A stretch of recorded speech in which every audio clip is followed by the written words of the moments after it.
بسم الله الرحمن الرحيم. الحمد لله الذي أنزل على عبده الكتاب ولم يجعل له عوجا قيما لينذر بأسا شديدا من لدنه ويبشر المؤمنين الذين يعملون الصالحات أن لهم أجرا حسنا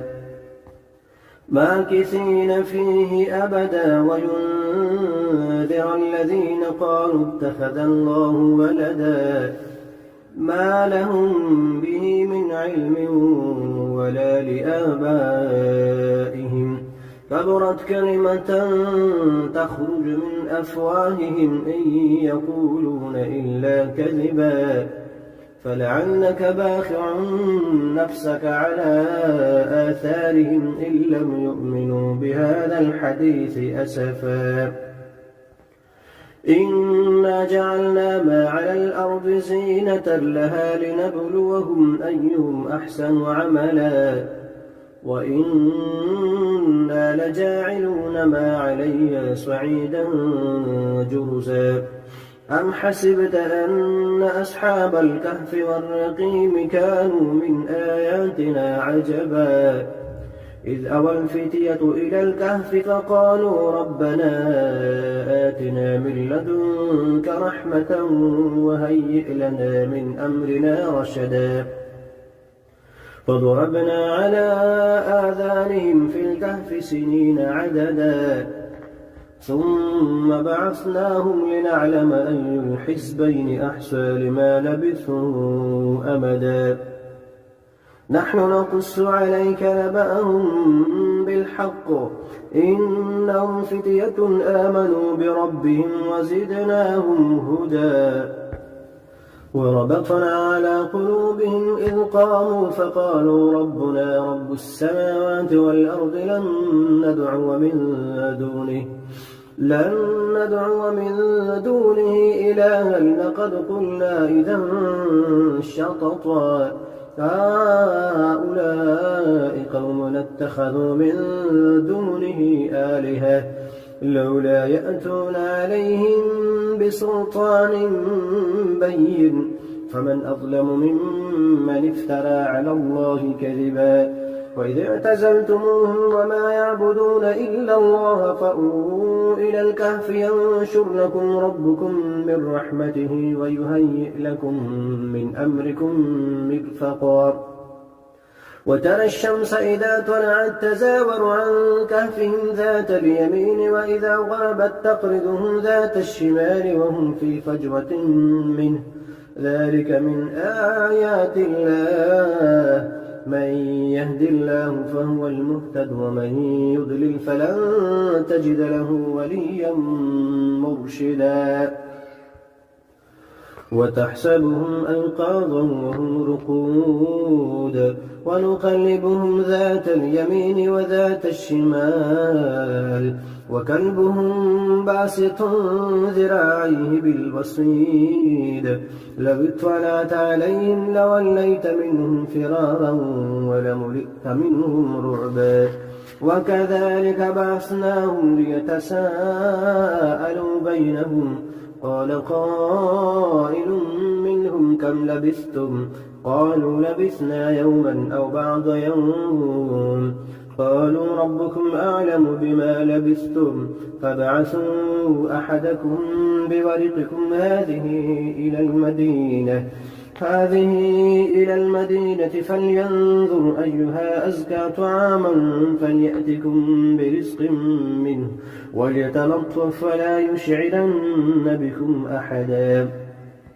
إنهم إن يظهروا عليكم يرجموكم أو يعيدوكم في ملتهم ولن تفلحوا إذا أبدا وكذلك أعثرنا عليهم ليعلموا أن وعد الله حق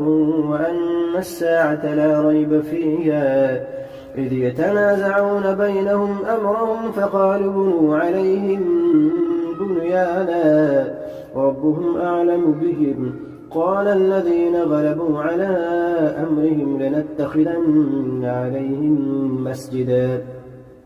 سيقولون ثلاثة رابعهم كلبهم ويقولون خمسة سادسهم كلبهم رجما بالغيب ويقولون سبعة وثامنهم كلبهم قل ربي أعلم بعدتهم ما يعلمهم إلا قليل فلا تمار فيهم إلا مراء ظاهرا ولا تستفت فيهم منهم أحدا ولا تقولن لشيء إني فاعل ذلك غدا إلا أن يشاء الله واذكر ربك إذا نسيت وقل عسى أن يهديني ربي لأقرب من هذا رشدا ولبثوا في كهفهم 300 سنين وازدادوا 9 قل الله أعلم بما لبثوا له غيب السماوات والأرض أبصر به وأسمع ما لهم من لدونه من ولي ولا يشرك في حكمه أحدا واتل ما أوحي إليك من كتاب ربك لا مبدل لكلماته ولن تجد من دونه ملتحدا واصبر نفسك مع الذين يدعون ربهم بالغداة والعشي يريدون وجهه ولا تعد عيناك عنهم تريد زينة الحياة الدنيا ولا تطع من أغفلنا قلبه عن ذكرنا واتبع هواه وكان أمره فرطا فقل الحق من ربكم فمن شاء فليؤمن ومن شاء فليكفر إنا أعتدنا للظالمين نارا أحاط بهم سرادقها وإن يستغيثوا يغاثوا بماء كالمهل يشوي الوجوه بئس الشراب وساءت مرتفقا إن الذين آمنوا وعملوا الصالحات إنا لا نضيع أجر من أحسن عملا أولئك لهم جنات عدن تجري من تحتهم الأنهار يحلون فيها من أسابر من ذهب ويلبسون ثيابا خضرا من سندس واستبرق متكئين فيها على الأرائك نعم الثواب وحسنت مرتفقا واضرب لهم مثلا رجلين جعلنا لأحدهما جنتين من أعناب وحففناهما بنخل وجعلنا بينهما زرعا كلتا الجنتين آتت أكلها ولم تظلم منه شيئا وفجرنا خلالهما نهرا وكان له ثمر فقال لصاحبه وهو يحابره أنا أكثر منك مالا وأعز نفرا ودخل جنته وهو ظالم لنفسه قال ما أظن أن تبيد هذه أبدا وما أظن الساعة قائمة ولئن رددت إلى ربي لأجدن خيرا منها منقلبا قال له صاحبه وهو يحابره أكفرت بالذي خلقك من تراب ثم من نطفة ثم سواك رجلا لكن هو الله ربي ولا أشرك بربي أحدا ولولا إذ دخلت جنتك قلت ما شاء الله لا قوة إلا بالله إن ترني أنا أقل منك مالا وولدا فعسى ربي أن يؤتيني خيرا من جنتك ويرسل عليها حسبانا من السماء فتصبح صعيدا زلقا أو يصبح ماؤها غورا فلن تستطيع له طلبا وأحيط بثمره فأصبح يقلب كفيه على ما أنفق فيها وهي خابية على عروشها ويقول يا ليتني لم أشرك بربي أحدا ولم تكن له فئة ينصرونه من دون الله وما كان منتصرا هنالك الولاية لله الحق هو خير ثوابا وخير عقبا واضرب لهم مثل الحياة الدنيا كماء إن أنزلناه من السماء فاختلط به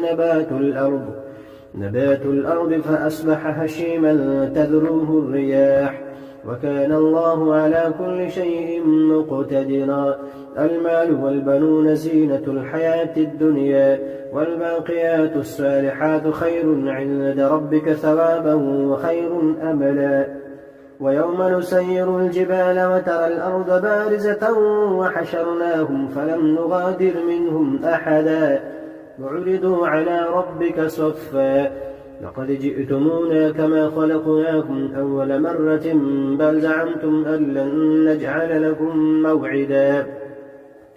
ووضع الكتاب فترى المجرمين مشفقين مما فيه ويقولون يا ويلتنا ما لهذا الكتاب لا يغادر صغيرة ولا كبيرة إلا أحصاها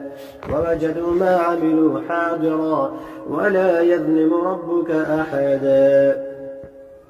وإذ قلنا للملائكة اسجدوا لآدم فسجدوا إلا إبليس كان من الجن ففسق عن أمر ربه أفتتخذونه وذريته أولياء من دوني وهم لكم عدو بئس للظالمين بدلا ما أشهدتم خلق السماوات والأرض ولا خلق أنفسهم وما كنت متخذ المضلين عضدا ويوم يقول نادوا شركائي الذين زعمتم فدعوهم ولم يستجيبوا لهم وجعلنا بينهم موبقا ورأى المجرمون النار فظنوا أنهم مواقعوها ولم يجدوا عنها مصرفا ولقد صرفنا في هذا القرآن للناس من كل مثل وكان الإنسان أكثر شيء جدلا وما منع الناس أن يؤمنوا إذ جاءهم الهدى ويستغفروا ربهم إلا أن تأتيهم سنة الأولين أو يأتيهم العذاب قبلا وما نرسل المرسلين إلا مبشرين ومنذرين ويجادل الذين كفروا بالباطل ليدحضوا به الحق واتخذوا آياتي وما أنذروا هزوا ومن أظلم ممن ذكر بآيات ربه فأعرض عنها ونسي ما قدمت يداه إنا جعلنا على قلوبهم أكنة أن يفقهوه وفي آذانهم وقرا وإن تدعهم إلى الهدى فلن يهتدوا إذا أبدا وربك الغفور ذو الرحمة لو يؤاخذهم بما كسبوا لعجل لهم العذاب بل لهم موعد لن يجدوا من دونه موئلا وتلك القرى أهلكناهم لما ظلموا وجعلنا لمهلكهم موعدا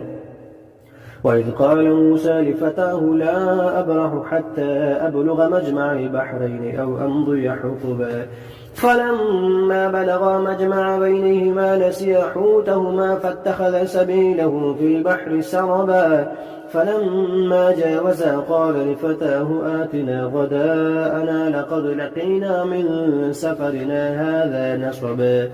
قال أرأيت إذ أوينا إلى الصخرة فإني نسيت الحوت وما أنسانيه إلا الشيطان أن أذكره واتخذ سبيله في البحر عجبا قال ذلك ما كنا نبغي فارتد على آثارهما قصصا فوجدا عبدا من عبادنا آتيناه رحمة من عندنا وعلمناه من لدنا علما قال له موسى هل أتبعك على أن تعلمني مما علمت رشدا قال إنك لن تستطيع معي صبرا وكيف تصبر على ما لم تحط به خبرا قال ستجدني إن شاء الله صابرا ولا أعصي لك أمرا قال فإن اتبعتني فلا تسألني عن شيء حتى أحدث لك منه ذكرا فانطلقا حتى إذا ركبا في السفينة خرقها قال أخرقتها لتغرق أهلها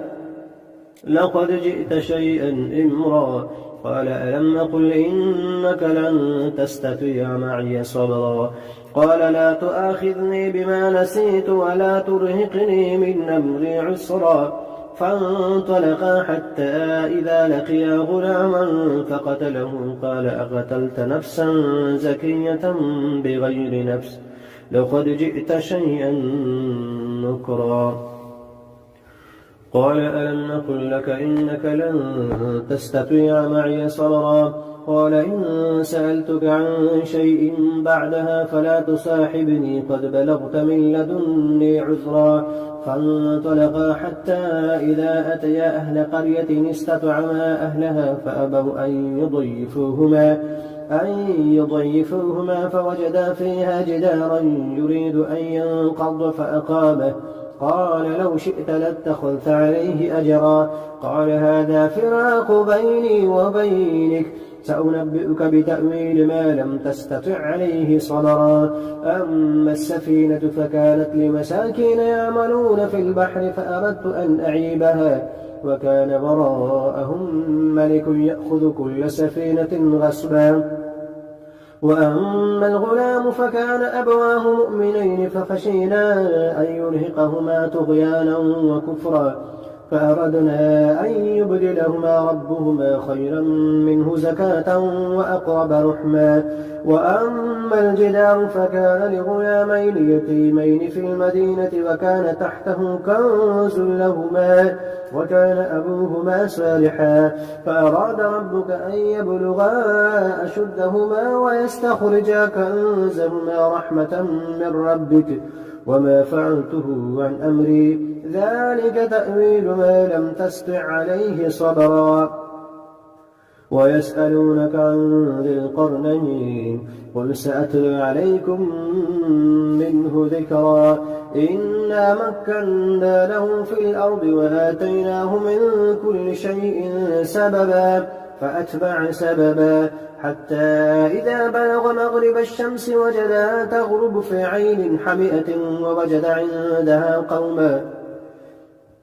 قلنا يا ذا القرنين إما أن تعذب وإما أن تتخذ فيهم حسنا قال أما من ظلم فسوف نعذبه ثم يرد إلى ربه فيعذبه عذابا